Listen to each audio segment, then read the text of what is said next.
अपने पसंदीदा शो के फुल एपिसोड देखने के लिए अभी डाउनलोड करें दंगल प्ले ऐप।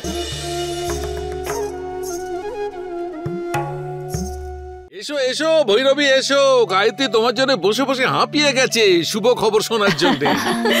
গিফটগুলো ভেতরে রাখো আর আশীর্বাদের মিষ্টিটা নিয়ে এসো। দিদি, দাদা, আমি উদয়ের সম্বন্ধ পাকা করে এলাম। আমি তোমার মুখ দেখেই বুঝতে পেরেছি। অভিনন্দন। দিদি, তোমাকেও অনেক শুভেচ্ছা।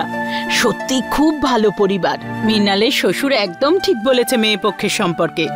দেখো না, সম্বন্ধ পাকা হতে কত গিফট দিয়েছে, এমনকি বাড়ির কাজের লোকদেরও। আশীর্বাদ আর বিয়েতে জানি না কি কি দেবেন।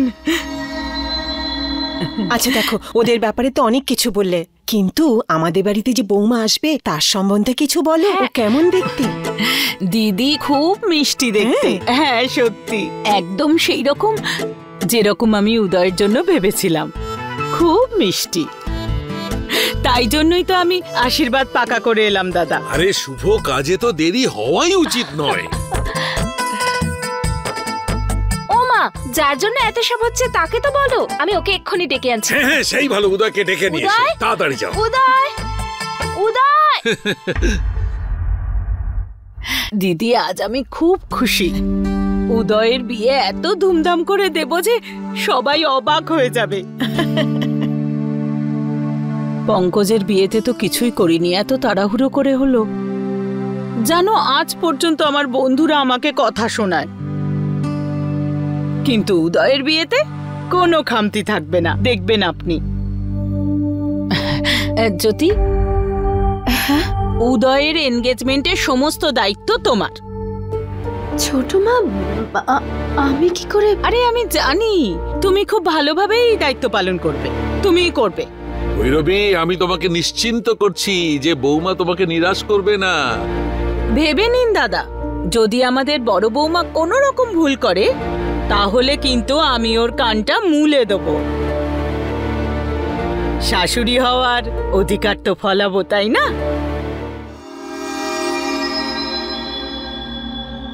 আরে ভৈরবী, মনে পড়ে গেল, ওই প্রতীক তোর কলেজের রিসার্চের জন্য চলে গেছে।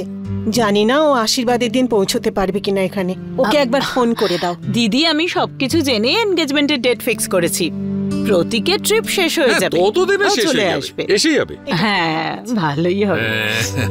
এই দেখো, আমি হবু বরকে নিয়ে এসেছি। সোনা ছেলে, আয় বস।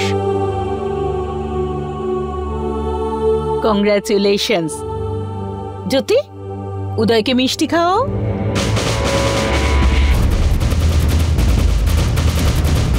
তোর শ্বশুর বাড়ি থেকে মিষ্টি এসেছে।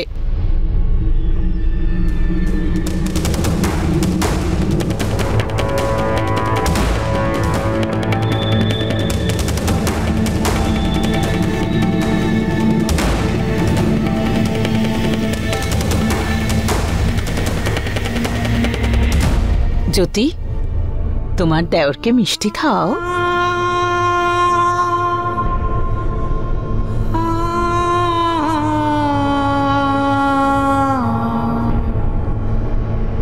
জ্যোতি,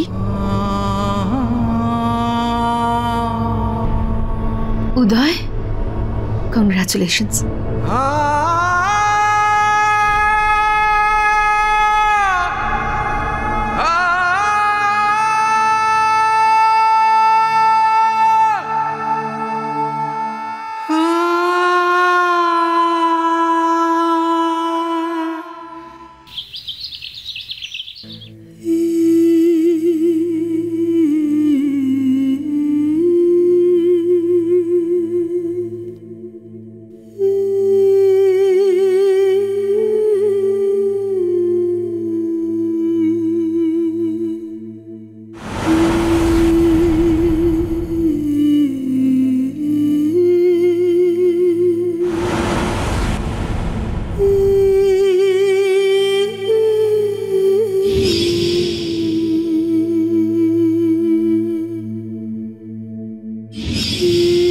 আমি তোমাকে বিয়ে করতে চাই।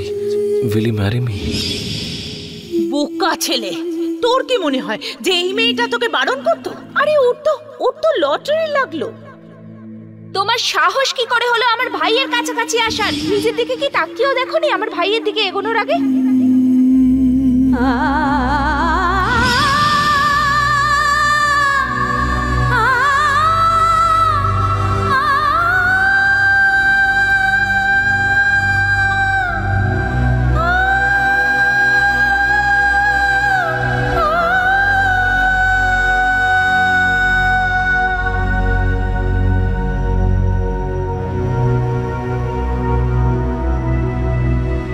কত আশা করে বসে আছে আমার বোন যে আমি সব ঠিক করে দেব, আর আমি কিচ্ছু করতে পারলাম না।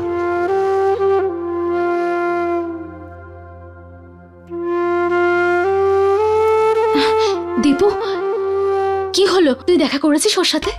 হ্যাঁ, আমি উদয়বাবুর সাথে দেখা করতে গেছিলাম, কিন্তু উনি বাড়িতে ছিলেন না। কিন্তু আমি যাব, আবার চেষ্টা করব, চিন্তা নেই।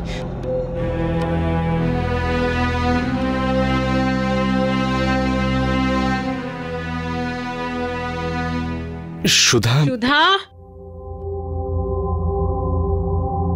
কি রে, তোরা তৈরি হোসনি এখনো? অফিসের জন্য লেট হয়ে যাবি না? হ্যাঁ, আমি যাচ্ছিলাম রেডি হওয়ার জন্য। যা, তুইও তৈরি হয়ে নে, তোর ইউনিফর্ম আমি ওখানে রেখেছি। আর শোন, টিফিন নিয়ে যাবি, না হলে কালকের মতো না খেয়ে থাকতে হবে। হ্যাঁ মা। এই নে ধর, তৈরি হয়ে নে তাড়াতাড়ি।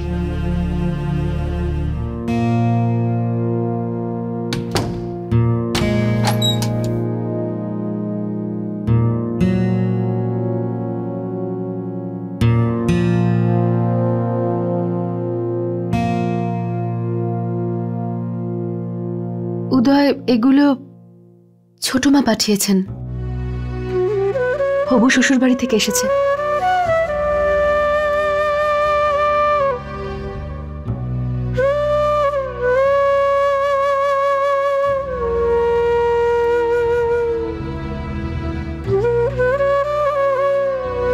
উদয়, ছোট মা তোমার জন্য যে মেয়ে পছন্দ করেছেন সে সমস্ত দিক থেকে তোমার যোগ্য, আর এই পরিবারেরও যোগ্য।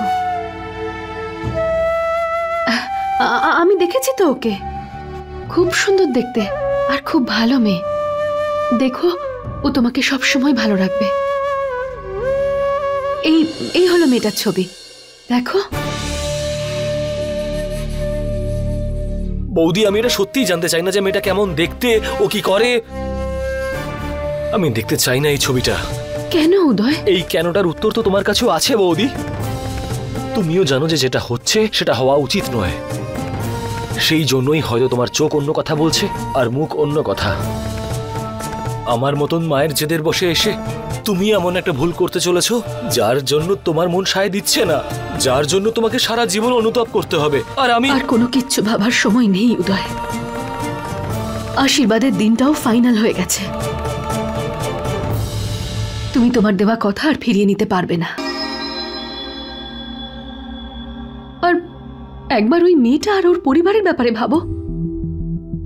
ওদের খুশিও তো এখন তোমারই হাতে। কথায় বলে, জুটি ঈশ্বর তৈরি করে পাঠান। বিশ্বাস করো উদয়, উনি যেটা ভেবেছেন তোমার জন্য তাতে তোমার মঙ্গল হবে, আর সেটা তোমাকে হাসি মুখে স্বীকার করতে হবে। তাতেই এই পরিবারের মঙ্গল হবে, পরিবারের সম্মান বাড়বে। পরিবারের সম্মান, পরিবারের খুশি, এই সবকিছুর ব্যাপারে সবাই ভাবছে, কিন্তু কেউ কি একবারও আমার বা সুধার কথা ভেবেছে? আর তোমার ব্যবহার দেখে আমি সব থেকে বেশি অবাক হচ্ছি বৌদি। তুমিও তো এটা ভালো করে জানো যে আমি আর সুধা একে অপরকে কতটা ভালোবাসি। এই বিয়েটা করে মায়ের জেদের কারণে 3টে জীবন নষ্ট হতে চলেছে, আর তাও তুমি চাইছো আমি খুশি থাকার নাটক করি? কেন বৌদি, কেন? চুপ করো উদয়, আমি আর শুনতে পারছি না। শুনে তোমার এই অবস্থা হচ্ছে, তাহলে ভাবো তো আমার কতটা কষ্ট হচ্ছে। যাকে আমার কথা বাদ দাও, সুধা তো তোমার নিজের বোন, তোমার নিজের রক্ত। তুমি কি একবারও ওর কথাটা ভাবছো না? তুমি সেই মেয়েটা আর তার পরিবারকে নিয়ে ভাবছো যাকে আমার মা নির্বাচন করেছেন। বৌদি, তুমি সুধার সাথে এতটা কঠোর কি করে হতে পারো? তুমি একবারও এটা ভাবলে না যে ও যখন এই বিয়ের কথাটা শুনবে তখন ওর কি অবস্থা হবে? একদম ভেঙে পড়বে ও, ভেঙে পড়বে আমার সুধা।